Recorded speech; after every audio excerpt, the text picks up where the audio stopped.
Well, the power struggle continues in the United States. This weekend saw thousands of President Trump supporters marching through downtown Washington to stand by his claims of election fraud, despite the fact that they remain unsubstantiated. And in the meantime, Joe Biden has been spending his first few days as president-elect pleading with Americans to pay attention to the surge of the coronavirus across the country as Trump continues to tout the promise of yet to be approved vaccines. Well, Biden is continuing to appoint an administration despite the fact that Trump refuses to let him transition into the White House. And joining us to break down just what is happening in the United States right now is our correspondent, Andy Roskin. So, Andy, first of all, tell us what is happening in terms of Biden's transition into the White House right now. What has he been able to do and what has he not been able to do?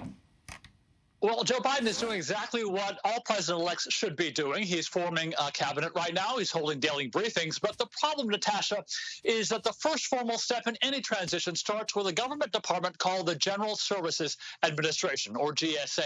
They ascertain the winner. And ascertainment normally happens very quickly after an election, within a day or so. But it hasn't happened yet. Now, when ascertainment happens, that frees up millions of dollars to allow the transition to begin. It allows the president-elect to start communicating with members of the current administration, and it allows the president-elect to start getting daily briefings on security issues, the daily intelligence briefing it's called. But none of that's happening because the GSA has not yet filed ascertainment, presumably at the request of Donald Trump.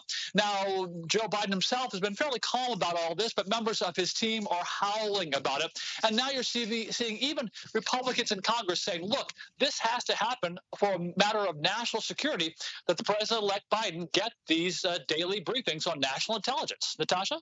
Now, at this point, what is the latest that we're hearing from Donald Trump himself? Does it look like he's going to give up on his claims of election fraud, or can any of what he is saying actually be proven? And if he doesn't, what's going to happen here? Well, he set up a bit of a firestorm today when he put out a tweet saying basically that Biden won because of a rigged election. Immediately, the media picked up on that and said, well, that's kind of sort of a concession speech of some kind from Donald Trump. Well, he immediately responded to that by saying, I concede nothing in all capital letters. And his attorney, Rudy Giuliani, went on TV today to say the president was just being sarcastic when he said that. But really, Natasha, this is becoming almost comical, almost absurd. All these legal challenges across the country that the Trump team has filed are falling apart one by one.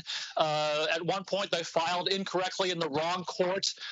They've had members of their legal team who've dropped out because they're tired of this. They've had there's lawyers who've been embarrassed in court by all this. So the Trump team really only has about 9 or 10 days left before these states around the country start certifying their elections, which would indeed give the election to Joe Biden. And then the electors in the Electoral College will make their decision on December 14th. So, Andy, quick answer on this one. Let's turn to the coronavirus situation in the U.S. The numbers look out of control. Why is this happening, and where are the hot spots right now?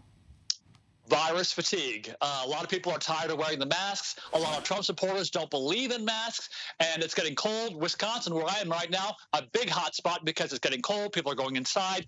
At this point, Natasha, they say that of all the ICU beds in the state of Wisconsin right now, only about 8% are left open. That's how bad it's getting, and that's why Joe Biden wants to get in there and start with the coronavirus task force to address all this.